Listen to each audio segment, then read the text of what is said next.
नाज़रीन, तलहार शहर तोड़े भरपासे में बदमनी चोट चढ़ियल है। 2 महीननि अंदर 12 खां वधीक मोटरसाइकिलूं चोरी थी चुकियूं आहिनि, पर हिन वक़्त ताईं पुलिस चोरी थियल सामान वापसि नाहे कराए सघी। पेश आहे रुस्तम अली जी ही रिपोर्ट।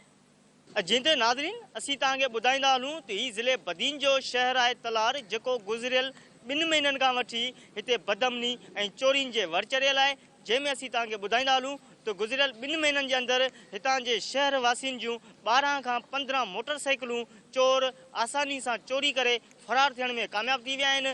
जॾहिं त हितां जी जेका पुलिस इंतज़ामिया आहे उहा सिर्फ़ उन्हनि मुतासिरीन जी NC दाख़िल करे जांच ताईं महदूद आहे। अचो त अॼु असां उन्हनि मुतासिरीन सां ॻाल्हि ॿोल कयूं जिन्हनि जूं मोटरसाइकिलूं चोरी थी वियूं आहिनि। तलहार शहर में जेका चोरी वारदातूं तमामु घणियूं वधी वियूं आहिनि। जॾहिं त असांजी जेका पंहिंजी मोटरसाइकिल हुई चाइना मोटरसाइकिल, घर जे ॿाहिरां कुझु 10 मिंटनि खां पोइ असां घर खां ॿाहिरि निकितासीं, गाॾी जेका आहे असांजी चोरी थी चुकी हुई, जंहिंजी NC वग़ैरह असां रिपोर्ट जेका आहे तलहार थाणे ते दर्ज कराई थी।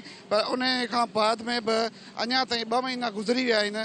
असांखे पुलिस तरफ़ां को बि रेस्पॉन्स न ॾिनो वियो आहे, न ई का उते जेको ज़िम्मेवार माण्हू असांखे कुझु ॿुधाइण लाइ तयारु आहे त गाॾी वग़ैरह किथे खजी वई आहे, कीअं खजी वई आहे, कंहिं खई आहे, केॾांहुं वई, उन जे बारे में असांखे पुलिस तरफ़ां को बि रेस्पॉन्स न ॾिनो वेंदो। आख़िर ही जेको चाबी चोर ऐं जेके मोटरसाइकिल माफ़िया चोरी जेके आहिनि उन्हनि जे ख़िलाफ़ कार्रवाइयूं कॾहिं थींदियूं ऐं उन्हनि जो घेरो कॾहिं तंग थींदो?